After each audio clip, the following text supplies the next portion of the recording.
ইরানের সরকার বিরোধী বিক্ষোভের আগুন এখন শুধু রাস্তায় নয়, ছড়িয়ে পড়েছে রাষ্ট্রের সর্বোচ্চ ক্ষমতার কেন্দ্রেও। বিক্ষোভের নেপথ্যে থাকা উস্কানিদাতাদের বিরুদ্ধে এবার কঠোরতম পদক্ষেপের ঘোষণা দিলেন দেশটির বিচার বিভাগীয় প্রধান গোলাম হোসেন মোহসেনি। রোববার দেওয়া এক কড়া বার্তায় তিনি বলেন, যারা বিশৃঙ্খলা সৃষ্টি করেছে, দাঙ্গা ও সহিংসতায় ইন্ধন জুগিয়েছে, তাদের বিচারে সামান্যতম নমনীয়তা দেখানো হবে না। তার ভাষায়, এসব অপরাধীর দৃষ্টান্তমূলক শাস্তি এখন জনগণের দাবি।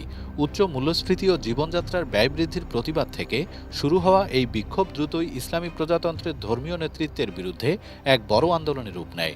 বিশ্লেষকদের মতে, এটি সাম্প্রতিক বছরগুলোতে ইরানি নেতৃত্বের জন্য সবচেয়ে বড় চ্যালেঞ্জ।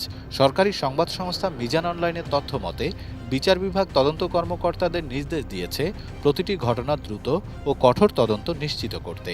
যারা অস্ত্র হাতে নিয়েছে, অগ্নিসংযোগ করেছে কিংবা মানুষের জীবন বিপন্ন করেছে, তাদের বিচার হবে আপসীনভাবে। এদিকে বিদেশি চাপ ও হুমকি প্রসঙ্গে ভারতে নিযুক্ত ইরানের কনসাল জেনারেল সাইদ রেজা স্পষ্ট করে বলেন, ইরান কোনো বিদেশি হুমকিতে ভয় পায় না। তিনি দাবি করেন, দেশের সর্বোচ্চ নেতা আয়াতুল্লাহ আলী খামেনি সক্রিয়ভাবে রাষ্ট্র পরিচালনায় যুক্ত আছেন এবং কোনো বাংকারে লুকিয়ে নেই। বিদেশি গোয়েন্দা সংস্থাগুলোর বিরুদ্ধে বিক্ষোভ উস্কে দেওয়ার অভিযোগ তুলে ইরান জানিয়ে দিল, ভেতরে বা বাইরে যে কোনো হুমকির জবাব দিতে তারা প্রস্তুত।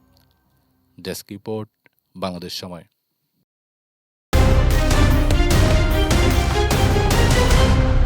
বাংলাদেশ সময়, সবার আগে দেশ।